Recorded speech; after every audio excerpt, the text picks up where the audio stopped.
Good day everyone, you're watching Rate Fixes. On this video, I'm going to walk you through steps on how to change the font size and the fonts in the appointments within your Outlook.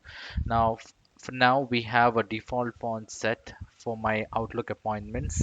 So there's a way to go ahead and change the font size and also the font. So what you will have to do is you will have to go to calendar. Under calendar, go to view. Under view, you will have to click on view settings. Under view settings, you will have to click on other settings. And other settings, you will have to click on font.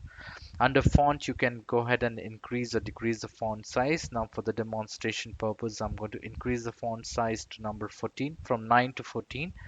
And I'm going to change the font styles to bold, and also the font to Vedana, and click on OK. Click on OK again and click on OK. So this will go ahead and change the font size and also the fonts for my appointments in my Outlook.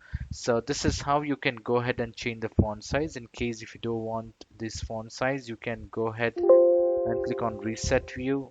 This should reset your views back to the normal, and this is for the view. And if you want to change the settings again, you can go to other settings and go to font and change back to 9 and regular. Click on OK, OK, and click on OK again, and this should bring back your fonts back to normal. So this is how you can go ahead and change the font size of an appointment within the calendar. I hope you like this video. In case if you like this video, please make sure to hit the like button and do not forget to subscribe to my channel. Thank you. Have a great day.